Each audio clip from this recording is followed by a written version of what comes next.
Hi friends, இன்னைக்கு நம்ம வீடியோல டெசிகேட்டட் கோகனட் பவுடர் ரொம்ப ஈஸியா வீட்லயே எப்படி செய்யறதுன்னு பார்க்கலாம். இந்த ஃபெஸ்டிவல் டைம்ல எல்லாம் பூஜைக்காக 2-3 தேங்காய்லாம் உடைச்சிருப்போம். அதை ஃப்ரிட்ஜில் ஸ்டோர் பண்ணி வச்சிங்கன்னா ஒரு 2-3 நாள்லயே கெட்டு போறதுக்கு வாய்ப்பு இருக்கு. ஆனா நீங்க இந்த மாதிரி ட்ரை கோகனட் பவுடரா செஞ்சு வச்சிட்டீங்கன்னா 6 மாசம் ஆனாலும் கெட்டு போகாது. வெளியிலே வச்சு யூஸ் பண்ணலாம்.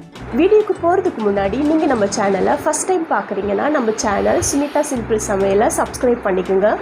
பெல் ஐக்கான் கிளிக் பண்ணி ஆல் கொடுத்துக்குங்க. அப்போ தான் நான் போடுற வீடியோஸ்லாம் உங்களுக்கு நோட்டிஃபிகேஷனில் வரும்.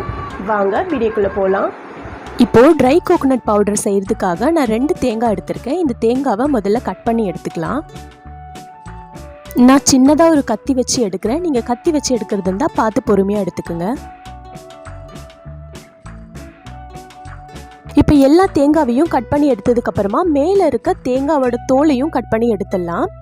அப்போ தான் கோகனட் பவுடர் வந்து நல்லா வெள்ளையாக கிடைக்கும். அதனால தான் இந்த தோலை மட்டும் கட் பண்ணி எடுத்துடலாம். இந்த மாதிரி எல்லா தேங்காய்க்கும் தோல் கட் பண்ணி எடுத்துக்கிறேன். இப்போ இந்த தேங்காவை மிக்ஸி ஜாரில் கட் பண்ணி சேர்த்துட்டு தண்ணி எதுவும் சேர்க்காம நல்லா ஃபைனாக கட் பண்ணி அரைச்சி எடுத்துகிட்டு வந்துடலாம்.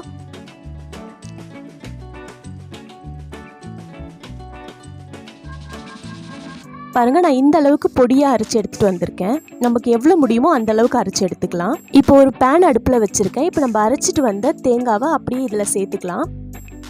ஸ்டவ்வை மீடியம் ஃப்ளேம்லேயே ஃபுல்லாக வச்சுக்கோங்க. ஹை ஃப்ளேமில் வைக்க வேண்டாம். இப்போ நம்ம கைவிடாமல் ஒரு 15 நிமிஷத்துக்கு நல்லா மிக்ஸ் பண்ணி விட்டுட்டே இருக்கணும்.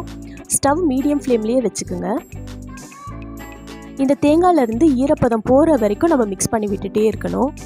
ட்ரை கோகனட் பவுடர் செய்கிறதுக்கு நான்ஸ்டிக் பேன் இருந்தால் யூஸ் பண்ணிக்கோங்க. அப்போ தான் அடி பிடிக்காமல் கலர் மாறாமல் கோகனட் பவுடர் நல்லா வெள்ளையாக கிடைக்கும். ஒரு 10-12 நிமிஷத்துக்கு இந்த தேங்காவை கைவிடாமல் மிக்ஸ் பண்ணிகிட்டே இருந்தேன்.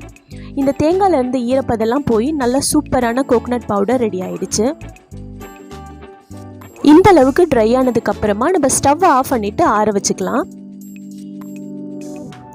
பவுடர் நீங்கள் தொட்டு பார்த்தீங்கன்னா கையில் ஒட்டாமல் பூ மாதிரி இருக்கணும். அப்போ தான் இந்த கோகனட் பவுடர் நமக்கு கெட்டு போகாமல் ரொம்ப நாள் வரைக்கும் ஸ்டோர் பண்ணி வைக்க முடியும். பாருங்கள், கையில் கொஞ்சம் கூட ஒட்டலை, நல்லா பூ மாதிரி ரெடி ஆயிடுச்சு. இப்போ இந்த மாதிரி ஒரு கண்ணாடி பாட்டிலை நம்ம க்ளீன் பண்ணிவிட்டு நல்லா தொடச்சிட்டு இந்த கோகனட் பவுடரை ஸ்டோர் பண்ணி வச்சுக்கலாம்.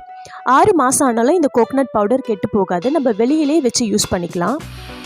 இப்போ இந்த கோகனட் பவுடரை நம்ம கூட்டுக்கு, பொரியலுக்கு, குழம்புக்கு, சட்னிக்கு, நம்ம எதுக்கெல்லாம் தேங்காய் யூஸ் பண்ணுவோமோ அது எல்லாத்துக்குமே இந்த கோகனட் பவுடரை யூஸ் பண்ணிக்கலாம். இந்த டெசிகேட்டட் கோகனட் பவுடரை கண்டிப்பாக நீங்கள் வீட்டில் செஞ்சு பாருங்கள்.